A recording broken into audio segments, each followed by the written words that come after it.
एक बेटी की पिता। एक पिता ने अपनी बेटी की सगाई करवाई। लड़का बड़े अच्छे घर से था तो पिता बहुत खुश हुए। लड़के के माता पिता का स्वभाव बड़ा अच्छा था तो पिता के सिर से बड़ा बोझ उतर गया। एक दिन शादी से पहले लड़के वालों ने लड़की के पिता को खाने पे बुलाया। पिता की तबीयत ठीक नहीं थी, फिर भी वह ना कर सके। लड़के वालों ने बड़े ही आदर सत्कार से उनका स्वागत किया। फिर लड़की के पिता के लिए चाय। शुगर की वजह से लड़की के पिता को चीनी वाली चाय से दूर रहने को कहा गया था, लेकिन लड़की के होने वाले ससुराल घर में थे तो चुप रहकर चाय हाथ में ले ली। चाय की पहली चुस्की लेते ही वो चौंक गए कि चाय में चीनी बिल्कुल ही नहीं थी, इलायची भी डाली हुई थी।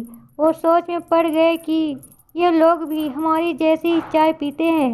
दोपहर में खाना खाया, वो भी बिल्कुल उनके घर जैसा।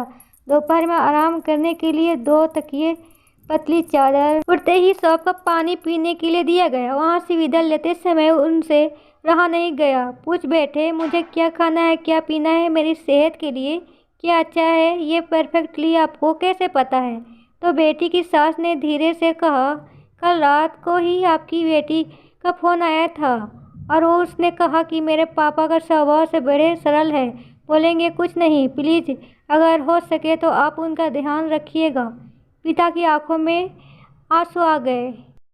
लड़की के पिता जब घर पहुंचे तो हॉल में लगी अपनी स्वर्गवासी माँ के फोटो से हार निकाल दिया। जब पत्नी ने पूछा, ये क्या कर रहे हो, तो लड़की के पिता बोले, मेरा ध्यान रखने वाली मेरी माँ घर से कहीं नहीं गई, बल्कि वो तो मेरी बेटी के रूप में इस घर में ही है।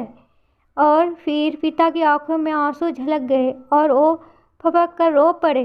दुनिया में सब कहते हैं ना कि बेटी एक दिन इस घर को छोड़कर चली जाएगी, मगर मैं दुनिया में सभी माँ बाप से ये कहना चाहती हूँ कि बेटी कभी भी अपने माँ बाप के घर से नहीं जाती, बल्कि वो हमेशा उनके दिल में रहती है। अगर ये छोटी सी स्टोरी पसंद आई हो तो please like, comment, share, subscribe कर दे।